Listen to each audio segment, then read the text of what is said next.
Terima kasih Dato' Pengerusi. Terima kasih kepada Menteri kerana sanggup duduk sini untuk dengar bahasan kita.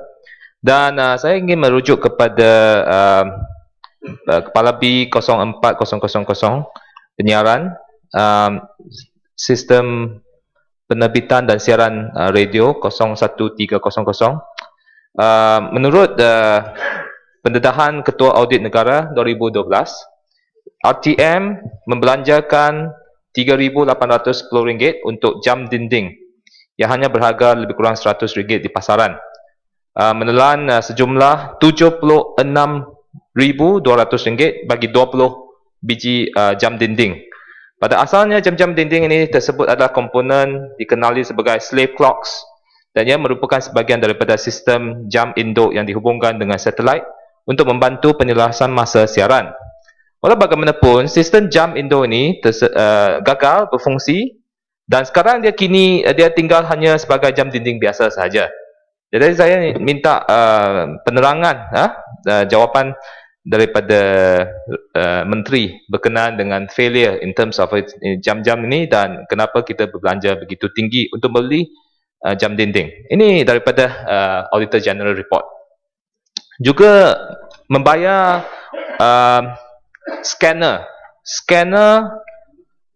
yang bersaiz A4 tu, Menteri Kementerian membayar dia yang A4 scanner A4 yang bernilai lebih kurang 200 unit. Kementerian membayar lebih kurang cukup tinggilah, RM14,670 bagi scanner berbentuk A4. Dan juga yang saiz A3 yang hanya bernilai RM1,000, Kementerian bayar RM20,000 untuk scanner. Jadi saya ingin minta respon daripada Kementerian. Okey, untuk Finas sekarang, Finas butiran RM100,000 Perbanduan Kemajuan Filem Nasional, Finas. Hari ini Auditor General Report juga kata bahawa Finas tidak submit account kepada Auditor General dan kita minta respon daripada Menteri berkenaan semuanya pengurusan yang tidak cekap dan sebagainya. Banyak isu lah yang tertimbul daripada Kementerian. Saya tahu bahawa Menteri baru ambil alih. Ini bukan you punya tanggungjawab masa you. Tapi saya rasa Menteri haruslah sebagai ketua dalam Kementerian haruslah memberi satu jawapan kepada Parlimen mengapa ini berlaku dan bagaimana kita boleh mengelakkan segala masalah ini pada masa yang depan. Saya ingin juga merujuk kepada butiran 31000 projek jalur lebar. Saya nampak bahawa total cost lebih kurang 375 juta dan tahun lepas kita belanja 200 juta untuk projek jalur lebar, tapi tahun ini tinggal 50 juta sahaja. Saya rasa jalur lebar cukup penting sebab kita tahu bahawa Malaysia dan Menteri pun setuju dengan saya bahawa Korea cukup maju dan ingin kita meningkatkan jalur lebar supaya kita bertanding dengan negara-negara seperti Korea yang dulunya lebih kurang sama dengan Malaysia saja perkembangan ekonomi, teknologi dan sebagainya. Tapi sekarang Korea punya penetration 97% jalur lebar dan mereka punya jalur lebar bukan kita punya 3G atau Streamix yang hanya selalunya download, tengok YouTube pun tersekat-sekat. Okey, mereka punya stream itu saja. Dan apabila download dia boleh mencapai 10 megabit per second. Kita punya, saya pun tak berapa tahu, mungkin less than 1 megabit per second. Ini adalah masalah yang kita hadapi, yang frustration daripada orang muda di merata. You tanya siapa saja, Streamix atau sekarang kita punya high speed broadband, Unify. Frustration di merata tempat. Tetapi investment terhadap jalur lebar menurun. Dan kita tahu bahawa telco, walaupun hari-hari Menteri pernah jawab bahawa telco kena berbelanja besar untuk invest dalam infrastruktur mereka apabila mendirikan telco tower dan sebagainya. Saya tahu bahawa peningkatan daripada 3G kepada 4G memerlukan investment yang cukup tinggi. Saya setuju. Tapi masalahnya adalah apabila kita minta mereka dia tiap-tiap bulan kita kena bayar beratus-ratus ringgit untuk kita punya handphone dan sebagainya. Tetapi dia punya servis tidak ditingkatkan. Tetapi apabila kita tengok menteri jawab kata mereka tak ada cukup dana untuk melabur. Tetapi kenapa kita bagi mereka 4G license atau 3G license apabila mereka tidak mampu untuk memberi servis? Baik kita bagi kepada orang lain dengan buka open tender.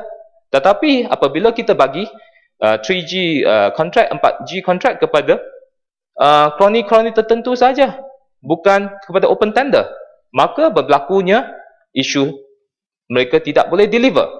Satu lagi isu adalah, katakan mereka tak ada duit. Kenapa mereka mempunyai bajet yang begitu besar untuk semua advertisement? Di mana-mana tempat kita tengok, billboard besar, semuanya daripada telco-telco company. Beratus-ratus juta mereka boleh belanja dalam advertisement. Kenapa tidak tidak meningkatkan dia punya servis? Saya rasa kena ada satu suruhanjaya komunikasi kena memantau dengan lebih teliti tentang dia punya delivery. Kalau tidak, kenapa kita kena terus berbayar dan tetapi servisnya cukup teruk sekali. Saya setuju dengan Tenom. Dan satu lagi adalah masalah tentang SMS spam. Hari-hari kita terima SMS daripada semua telco tower seperti hadiah RM100, be the first to know about hottest deals dan latest product offering from Maxis Hotlink. Maxis reward, get 8 ounce coffee of the day for RM1 or 550 off the coffee at San Francisco Coffee dan sebagainya. Ini semua spam yang hari-hari apabila kita mesyuarat di parlimen, tetapi tiba-tiba nak masuk dan kita distracted. Dan ini adalah sesuatu yang tidak harus berlaku kerana itu adalah intrusion of our privacy. Siapa saja boleh selalu dapat. Dan saya rasa kementerian harus melalui suruhanjaya komunikasi harus kena mengambil tindakan tegas terhadap telco company yang selalunya membuat isu SMS spam. Dan juga yang baru gula. Dan juga telefon. Kadang-kadang kita punya telco tower memberi maklumat kita kepada company-company untuk jual insurans kepada kita, terlalu telefon. Tanya nak naikkan taraf ke, nak beli insurans ini ke, nak join credit card dan sebagainya. Ini kena banteras. Saya selalu tidak bagi handphone number, tetapi nombor saya diketahui oleh syarikat-syarikat dan selalunya telefon bukan.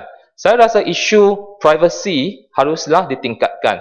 Jalankan tugas dengan lebih baik. Kerana ini rumutan rakyat selalu kena dapat telefon, spam telefon daripada pelbagai pihak.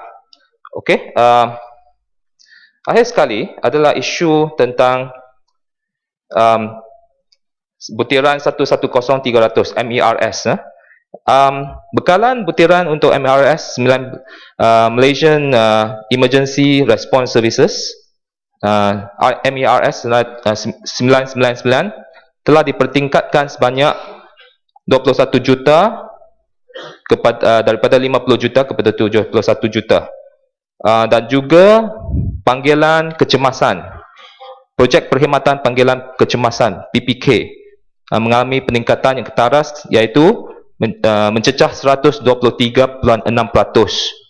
bersamaan dengan 89 juta, meningkat dari sejumlah 70 juta dalam 2013 hingga 161 juta dalam bajet 2014.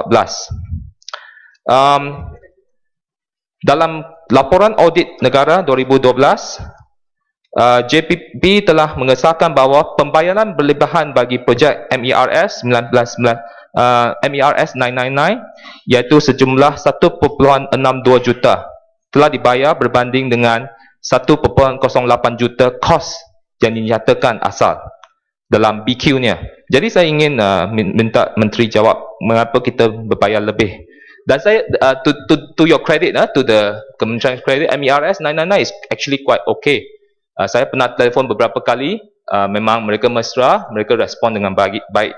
Walau bagaimanapun, ada kelemahan juga kerana menurut laporan audit bahawa sebanyak 7.65 juta orang panggilan, bukan orang, atau bersamaan dengan 32.4% panggilan kecemasan yang masuk tetapi tidak dijawab.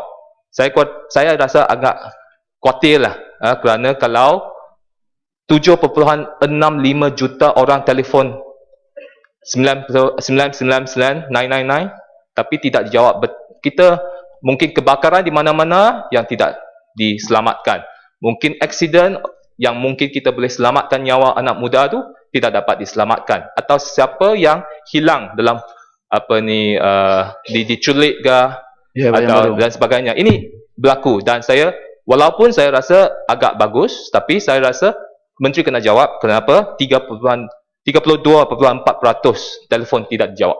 Terima kasih, Pengerusi. Ya, Macang.